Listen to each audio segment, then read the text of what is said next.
سلام، امیدوارم حالتون عالی باشه.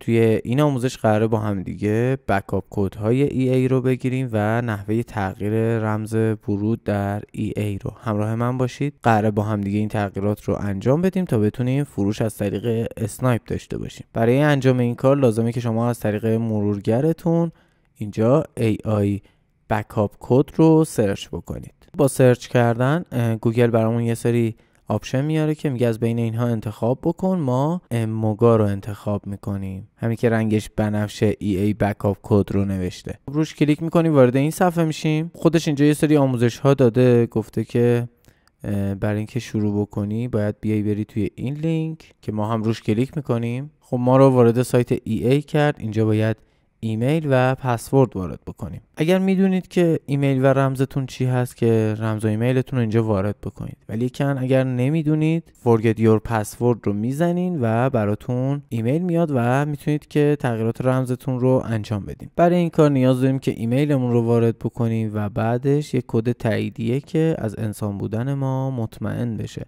اینها رو وارد میکنیم و بعد دکمه next رو میزنیم، دکمه send کد رو میزنیم تا برامون کد رو ارسال بکنه به ایمیلمون. حالا بعد برم از ایمیلم کد 6 رقمی که برام فرستاده رو بردارم و اینجا وارد کنم. بعد از وارد کردن کد دکمه next رو میزنیم و اینجا ازمون میخواد که پسورد مد نظرمون رو اینجا وارد بکنیم. خب من مثلا رمز رو میذارم فوتونیکس 2020 و بعد سابمیت رو میزنم. بله ساکسس شد و مورد تایید قرار گرفت پسورد من. میتونم ساینینگ رو بزنم و بعد مجدد وارد صفحه اول میشم. ایمیل و پسوردم رو حالا دارم و میتونم وارد این بخش بشم. بعد از وارد شدن ازم یه سری قوانین رو میخواد تایید بکنم. این تیک رو باید بزنم و دکمه نکست رو بزنم. اینجا ازم میپرسه که اطمینان داری که ایمیلی که وارد کردی این هست و من کانفرم میکنم و تاییدش میکنم. به همین راحتی وارد قسمت EA اکانت هم میشم و در قسمت سمت چپ دومین گزینه سکیوریتی رو انتخاب میکنم و در این قسمت ترن آن رو که بزنم به میگه که من یک سکیوریتی کد برات میفرستم به ایمیلت. با تایید کردن این گزینه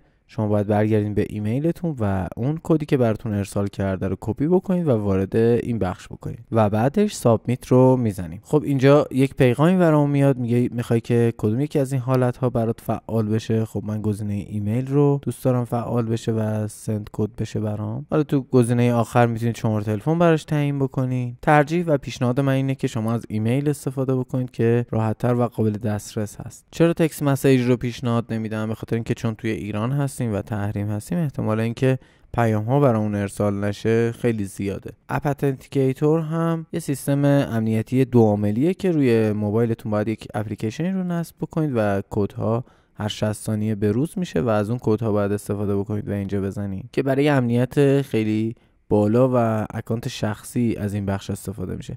ولی همون ایمیل هم کار شما رو اینجا پیش میبره جلو. سند کد رو میزنم تا برام کد ارسال بکنه. مجدد برمیگردیم به ایمیلمون و کدی که ارسال کرده رو اینجا وارد میکنیم و ترن آن رو میزنم و تایید میکنم. خب اینجا 6 تا بکاپ کدمون رو بهمون داد، ولی که من این بخش رو میبندم که اگر این بخش بسته شد شما از کجا بتونید این کار رو انجام بدین و مجدد این 6 تا کدتون رو بتونید ببینید. یه بار صفحه رو رفرش میکنیم، دوباره برمیگردیم به تب سکیوریتی. ببینید یک گزینه اینجا وجود داره به اسم بکاپ کد و کنارش یک ویو نوشته. ویو رو که بزنید میتونیم اون 6 تا کد رو ببینیم. این 6 تا کدی که بهمون داده نیاز هست که داخل اپلیکیشن قرارش بدیم و اینا رو باید یه جا یادداشت بکنید موقعی که نیاز داشتیم ازشون استفاده بکنیم. این کدها یه بار مصرف هستن، پس از استفاده از اونها رنگشون کم رنگ میشه و بعدش غیر فعال میشن. اگر دیدین این اتفاق افتاده و تعداد کدهاتون پایین اومده، میتونید از قسمت پایین Create New Code رو بزنید و بهتون کدهای جدید بده و تمامی این کدها ریست میشن و کدهای جدید بهتون داده میشه. اگر بخواید خرید و فروشتون رو به صورت اسنایپ انجام بدین توی سایت فوتونیکس نیاز دارین که این 6 تا کد رو داشته باشین و تو آموزشایی که بهتون خواهم داد این کدها رو وارد اپلیکیشن ما بکنید تا بتونید کوین هاتون رو تبدیل بکنید. خب بریم داخل اپلیکیشن ببینیم این پروسه رو. از منوی سمت راست وارد بخش اسنایپ میشیم و از سمت چپ به علاوه رو میزنیم و یه سری اطلاعات از همون میخواد. ایمیلتون رو اینجا قرار میدید، رمز ورود براش انتخاب میکنید، مقدار کوینی که مد نظرتونه برای فروش رو اینجا وارد میکنید و بعدش در قسمت هایی که کد 1 تا 6 هست این 6 تا کدی که از این سمت گرفتیم رو وارد اینجا میکنیم. حالا من این کد ها رو یکی یکی باید کپی پیست کنم و وارد این بخش بکنم و در نهایت با وارد کردن این 6 تا کد